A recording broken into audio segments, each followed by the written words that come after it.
আসসালামু আলাইকুম শেখ। ওয়ালাইকুম আসসালাম রহমতুল্লাহ বরকাত। জি, পশ্চিমবঙ্গের বর্ধমান থেকে বলছি।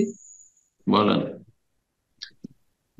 ধরুন, আমি কোনো অসুস্থ মুসলিম কিংবা নিকট আত্মীয়কে দেখতে গেলাম, যে ওখানে মানে তাদের বাড়িতে ইসলামিক কালচার না থাকার কারণে মেয়েরা, নন মাহরাম মেয়েরা বেপর্দা অবস্থায় সামনে চলে আসে। সেই ক্ষেত্রে কি আমার দেখতে যাওয়াটা ঠিক হবে মুসলিম কোনো বা প্রতিবেশী বা নিকট আত্মীয়কে? জি, আপনি যে কাজটিতে যাচ্ছেন সেটা নেকির কাজ। নবী সাল্লাল্লাহু আলাইহি ওয়াসাল্লাম, এক মুসলিমের আরেক মুসলিমের হক হচ্ছে ইয়াদাতুল মারিজ, রোগীর খোঁজ খবর নিতে যাওয়া, রোগীকে দেখতে যাওয়া, রোগীর পরিচর্যা, সুতরাং সেটাতে যাবেন। এখন সেখানে গিয়ে যদি দেখেন যে সেখানে বেপরদা মহিলারা সামনে চলে আসছে, তাহলে আপনার করণীয় দুটি। একটি করণীয় হচ্ছে ইনকারে মুনকার, অন্যায় বাধা দেওয়া, কথার দ্বারা ভালো ভাষায়, যে আপনারা এই বেগানা মহিলা সামনে আসবেন না, আপনারা মহিলাদের দিকে থাকেন আর পুরুষরা পুরুষদের দিকে থাকুক। এই কথাটি বলতে সাহস হচ্ছে না কেন? এই কথা অবশ্যই বলবেন, এতে অসন্তুষ্ট কেউ হবে না। ভালো ভাষায় বলবেন, ভালো ভাষায় নরম ভাষায় বলবেন যে মহিলা মানুষ, মহিলাদের মাঝে অবস্থান করেন, আমরা বেগানা পুরুষ এসছি, এখানে শুধু পুরুষরাই থাকুক, কোনো কষ্ট নেবেন না। আর কেউ কষ্ট নিলেন নেই, তাতে কি অসুবিধা? আপনি এতটুকু রিস্ক নেবেন না যে কারো মন বেজার হইলো, খুশি হলো না খুশি হলো তাতে আমার কি। ভালো ভাষায় বলবেন, নম্র ভাষায়। খারাপ ভাষায় বলবেন না, বলবেন না বেহায়া বেপরদা তোমরা সামনে চলে আসছো, তোমার লজ্জা শরম নেই। এ কথা বলা যায় না, এটা পদ্ধতি যায় না। হ্যাঁ, বল মাউইযাতুল হাসানা, উত্তম উপদেশ দিন।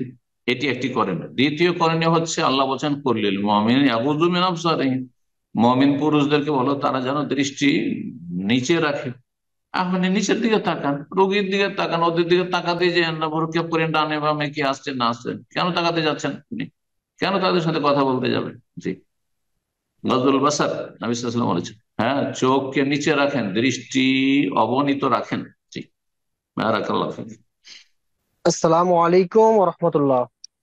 ওয়ালাইকুম আসসালাম রহমতুল্লাহ বরকাত। সম্মানিত শায়েখ, আপনি কেমন আছেন? আলহামদুলিল্লাহ, বলেন।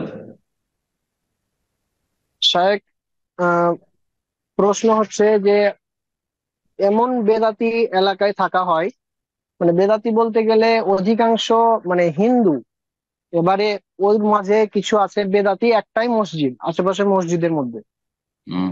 এবারে ওইখানে আমরা জুমার সালাত আদায় করি। এবারে ওই ইমাম মানে প্রকাশ্যে মানে রাসূল সাল্লাল্লাহু আলাইহি ওয়াসাল্লামকে হাজির নাজির, অথবা রাসূল সাল্লাল্লাহু আলাইহি ওয়াসাল্লাম গায়েব জানে, তাবিজ বিক্রি করে।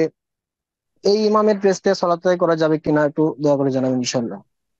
তাবিজ যদি দেয় আর সেটাতে শিরকি বাক্য না থাকে, এমনি তাবিজ, তাহলে বড় শিরক নয়, ছোট শিরক।